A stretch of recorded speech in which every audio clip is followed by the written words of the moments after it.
Alrighty, so today we are going to look at CF Montreal in the Moving Forward series episode, as Montreal, of course, the second team to be eliminated in the Eastern Conference after getting that 1-1 draw against Toronto. So, in one way, for Montreal, at least they sort of got a little revenge after losing 6-1 to TFC in the early Canadian Classic, but on the other hand, they also got eliminated, so at least TFC fans can have that kind of bragging rights of the fact that, well, not only we beat you 6-1, but now we're also eliminate you from playoff contention in the same game as well. But we kind of knew that this team was eliminated a long time ago. And just like DC United, this team pretty much has kind of similar problem with what DC is. It has a very poor ownership. I mean, I mentioned for the Saputo ownership group, among the worst in MLS right now. I think between them, DC, and even the Quakes ownership, that is pretty much the top three worst ownership right now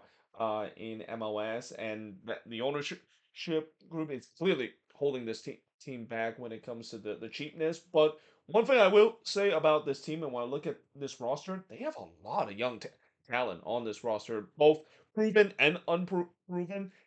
And I think if they are able to develop some of these young talent and maybe even jail them into a core, maybe Montreal might not be bad for a relatively long time. Now, that's obviously a big if because, again, this is Montreal after all. They always find ways to screw things over, especially with the ownership group. But yeah, as we'll talk about in terms of this team and the fact that, no doubt they're heading to a rebuild next season as their front office and the ownership group have mentioned, maybe things are not going to be all doom and gloom for this team in the future. Now, looking at the record this season, yeah, it's not a great record. 5-9-15 is their record. 24 points that they have got so far this season. They scored 29 goals while allowing 51 goals this season. Yeah, it's safe to say that the defense is still a big issue with this team, but also the attack. Again, it's the same thing we said about DC. This is a team that not only cannot score a lot of goals, one of the lowest goal scoring team in the league, but also can't keep the ball out of the back of net. And that's even when they decided to change their goalkeeper from Jonathan C. Ross to Thomas Gilliam. They still are conceding goals at will at times, but they have a goal differential of -22. They're currently 14th in the Eastern Conference, so hey, at least they're not dead last in the standings. I think that's kind of one thing Montreal can at least be pretty proud of.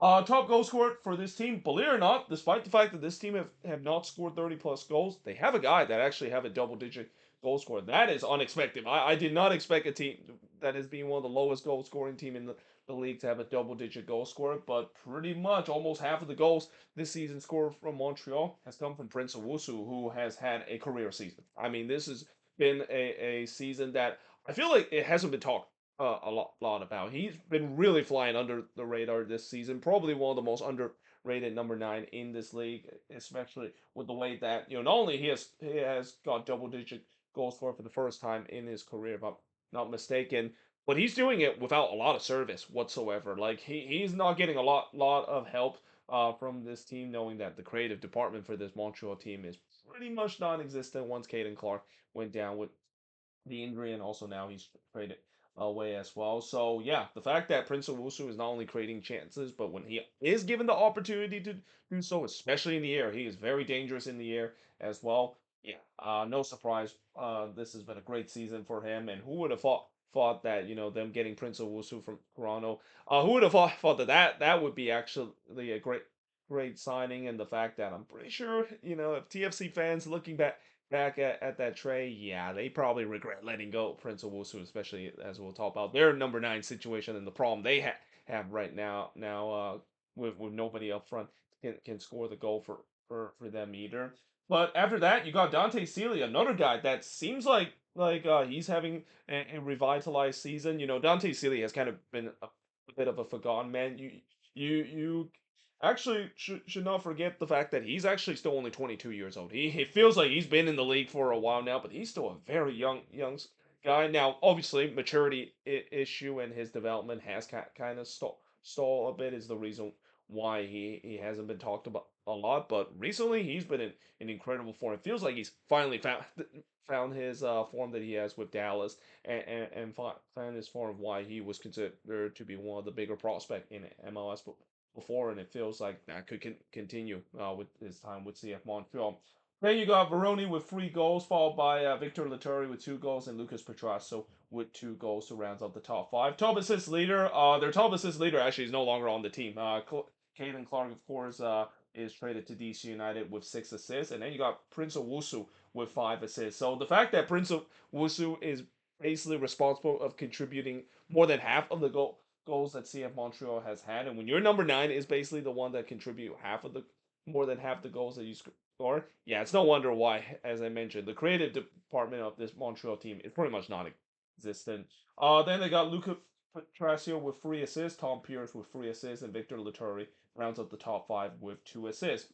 The best win of the season, I'm actually going to go with their recent win against Austin as the best win of the season. And that game doesn't tells you the fact that that was probably one of the best, the most complete performance that Montreal have played throughout the season. I mean, that it feels, yes, they did concede see the goals in the games, but the attack was definitely humming like I haven't seen this team done rarely. Now, granted, it is against an Austin team that has been kind of inconsistent at time this season, but yeah, I mean, when you only have won 5 games this season, there's not really a lot to choose. And some of the wins I see Montreal has had, I mean, they're pretty good wins as well, but nothing compared to the complete performance that they had against Austin. And especially that was also a game where they kind of faced a little adversity after conceding against the run of play, but they were able to find that attacking side, and for the most part, that was probably one of the few complete games that Montreal have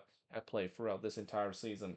The worst loss of the season. I mean, this is not even a close discussion. I mean, it's got to be the 6-1 loss against Toronto FC at home. I mean, that is humiliation at its peak when it comes to Montreal losing to their biggest rival, and it's going to go down as one of the biggest loss a team suffer in the Canadian Classic, and one that I'm pretty sure Toronto fans is gonna not only enjoy it, but will definitely remind Montreal fans all these years down the line the fact that, yeah, you might have beat us a couple of times, but at least we didn't lose 6-1 again at our home turf. And yeah, that was just a miserable day for Montreal. Probably one of the darkest day for Montreal. One of the low point of the season. Not only to lose. I mean, it's one thing to lose 6-1, but to lose against your biggest rival and to lose a team that hasn't been a lethal goal scoring team like Toronto, that is, I mean, just an absolute embarrassment to the highest order for this Montreal team. Average attendance 16,358, which is good for 25th. I'm kind of surprised the fact that the attendance is not as low as it should be. I mean, with the way how bad this team has been, and with the ownership group continually mailing this team, I'm surprised more there's isn't as a lower attendance compared to what we see with DC as well. I mean, I will say that for most of the game, I still see the stands pretty filled up for us most of the game, which again, it's kind of surprising because for a team as bad it is, and have at times the fans have said that they openly are boycotting kind of the game. So the stands are still for the most part pretty packed for some of these games, and again, the attendance itself. I mean, that could be a good and a bad thing. The good thing is at least the fans are being very loyal to this team, and I think Montreal has one of the most loyal fan base in the league, in my opinion. Probably one of the most underappreciated fan base in my opinion as well. But at the same time, it can be a bad thing because, yeah, the ownership group will just point to the fact that, well, as long as people show up, there is really no need to continue to spend more money because we're just going to cash out all the match day revenue that we're going to get with people still attending our games. Now, look at the MVP of this team. It's got to be Prince Owusu. I mean, it's not even a discussion when he is literally your offense this season. I mean, I kind of understand why they struggle in terms of the goal score. I mean, this is no disrespect to Prince Owusu in terms of having a career season, but yeah, I mean, when he's really your offense, it's no wonder why they've only scored 29 goals. Disappointment. I'm gonna go with Giacomo Veroni. I mean, there were definitely a good chunk of players that I could pick as disappointment, but I think you gotta say Veroni has to be a disappointment considering the fact that one, he didn't win the job over Owusu. Owusu pretty much won the job over Veroni, but two, this was the opportunity for him to revitalize himself. I mean, we talked about before where when a number nine fell out with a previous club and they go to another club, maybe a change of scenery can help their case. Well, this feels like it could be the case for Veroni, who kind of fell out of favor with New England. It feels like him going to Montreal. Maybe he'll finally show the quality that he can bring to, or at least what New England thought that he could bring to the table. And nope, instead he's been absolutely awful. Only scored 3 goals this season, and as I said, a big part of the reason why he's only scored 3 goals and haven't contributed too much is because Prince Wusu is just going absolutely ham this season as well. Revelation for this team. This was actually a really tough one. I mean, I'll tell you what. It's not often I say a team that as bad as Montreal is, the fact that I might have trouble in terms of the revelation because there's a lot of young players on this team to watch in the future. Like you look at all the young players that they currently have, guys like Sun Dante Sealy, even the back line in Ephraim Morales that they got from Atlanta and Brendan Craig as well. There's a long list of young players that you could definitely make a case that they could be a revelation and they could be a young player to watch heading into next season. But in the end, I'm gonna go with Dante Sealy mainly because again, it just feels like he's been revitalized ever since the calendar turned July. It feels like ever since the Gold Cup finish, he has been a complete different player. And I don't know if this has anything to do with him performing very well with his national team. I heard he did very well with Trinidad and Tobago in the Gold Cup, so that might have gave him some confidence because again, this is a guy that looks completely different than what we saw in the first half of the season or even last season as well. I mean, again, this is a guy that has had his issue with his development being stalled and also maturity issue as well. But the fact that he is back in form again, and if he can continue that, then looks like Montreal has got the Dante Sealy that they were hoping for from his Dallas day, and it's kind of the reason why he was one of the more hotly prospect that eventually got sold off to Europe from FC Dallas all those years. So what went right for this CF Montreal team? Well, not much things that went right for this team. Obviously, one of the good things is that they continue to develop good talent and sell them for a good amount. As mediocre as this Montreal team has been, years after years, they always tends to do well when it comes to developing their talent. Their academy is one of the more underrated academy in the league, and is an academy that have produced some really good player. I mean, guys like Ishmael Kone, does that definitely ring a bell? I mean, he came from the CF Montreal Academy, and they sold him off for a huge amount of money that turns out to be a good reinvestment. And it's the same case when you look at their summer transfer that they made. Another well known name coming out of the academy that really broke down. Nathan Saliba now going to Europe, and even George Campbell as well, although not really from the Montreal Academy, but definitely a great young talented player that is also so turned for a profit as well. So there's no doubt that they're going to continue to do that. Especially like I said, when you look at this squad, it's full of a lot of good young talented and a lot of unproven raw talent as well. There could be a case that these guys can really step up and potentially develop to be a good player enough that they could definitely sold for a good amount of money as soon as the next transfer window as well. And then of course Prince Owusu, just an unexpected breakout season. I definitely did not see this coming with him going to Montreal. I mean, I know he was decent during his time with TFC. His issue, I think, when he was with Toronto, is the fact that he just wasn't being clinical when it comes to his finishing. This season has been a complete different. He's been much more clinical in terms of his finishing. And again, the fact that he's doing this without the help of a real number 10 besides Caitlin Clark that did kind of provide some of the service, but then he of course went down with injury, but he still was scoring even though Caitlin Clark was down with the injury. Yeah, it just shows you the fact that this is just an unbelievable signing and a very unexpected, unbelievable signing that TFC got in terms of getting him from Toronto, and now they're just hoping that's going to be the same case with Matty Longstaff as well, because we have seen a good amount of trades between Montreal and TFC recently, more than you would expect between two teams that are considered to be big rival with each other, and Prince Owusu is the latest one that plays for both sides of the rivalry, but now it seems like he's flying more on the blue side of the rivalry than the red side. That is. So what went wrong with this team? So obviously the defense still sucked. I mean, the defense obviously is terrible. Though I will say that they did have a new back line now. Out goes Waterman with this team, but now they have a new back line and a very young back line as well. In Brendan Craig and Morales, it'll be interesting to see how they'll perform as the season goes along.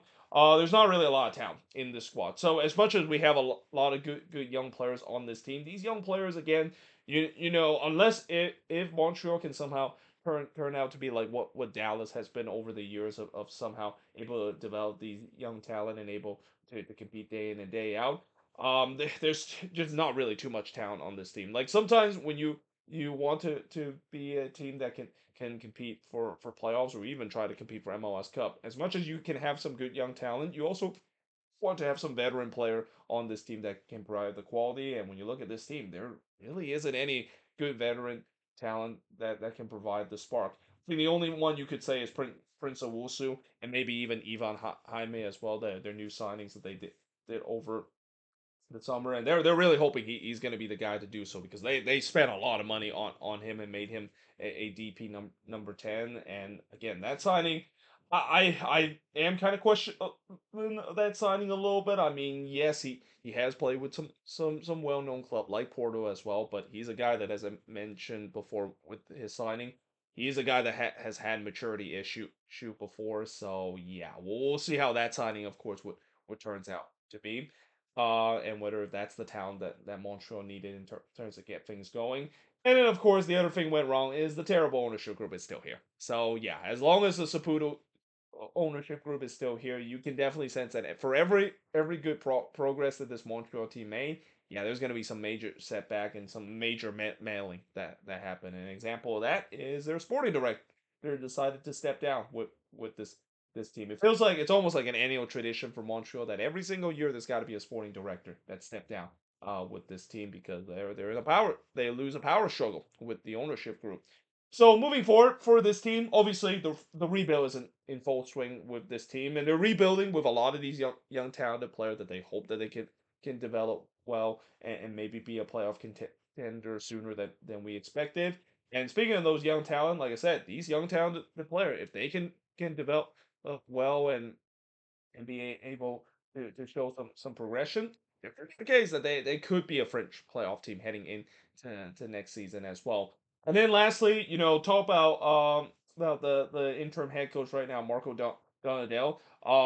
It's going to be very interesting to see whether or not if he is going to be part of this rebuild as well. So far, we haven't heard any news whether or not if they're going to be promoting Marco Donadell as a permanent head coach. I mean, throughout his time in charge on an interim basis, he's been okay. I wouldn't say he's been spectacular. He's been just trying to steady the ship as much as possible, and for the most part, it's been okay. Okay, it hasn't been just a complete disaster, just like what we saw earlier this season under Laurent Courtois. But if they do make him on a permanent basis, I mean, are Montreal fans going to be happy about that? Mainly because you know when you promote within, and especially you're promoting a guy that you know, I think when you look at this team, they always tends to at times like to promote within. We saw it with Wilfred Nancy, of course, that worked out very well. But besides that, I mean, they also promote Laurent Courtois within. That didn't quite work so well. So is that gonna be the same case with Marco Donadell promoting within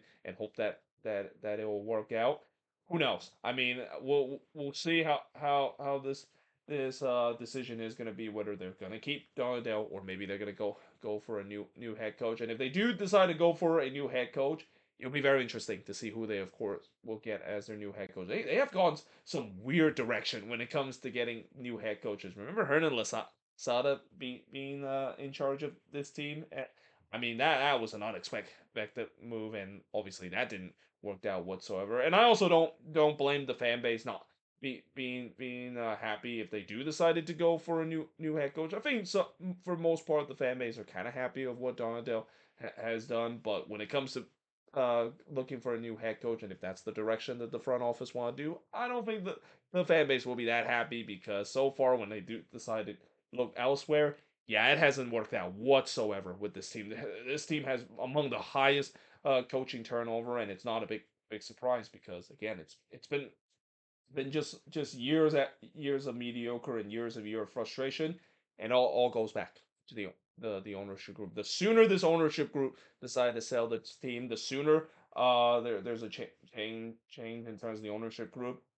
It feels like Montreal might be able to get themselves out of the self-imposed hell that they put themselves in. But until then, at least that say that their future is a little bit brighter compared to DC, because unlike DC, where that situation looks doom and gloom with the way that their front office has no idea in terms of how to get a roster. At least this Montreal team can rely on the young talent, especially academy player as well. Again, there always tends to be some good academy players that come out of this team, and yeah, I think that's the only glimmer of hope you could have with this team heading into next season, of whether or not if they maybe can get themselves going not only on the rebuild, but also show some progress on the rebuild as well. But there you have it. That is pretty much it. Looking at CF Montreal in this moving forward series episode. As always, let me know in the comments below, what do you think of this moving forward series episode? If you're a Montreal fan, who do you think is the MVP, disappointment, the revelation? What went right? What went wrong? And most importantly, moving forward, how is this team going to look heading into next season? Until then, hope you guys enjoyed this video, and I will see you guys next time.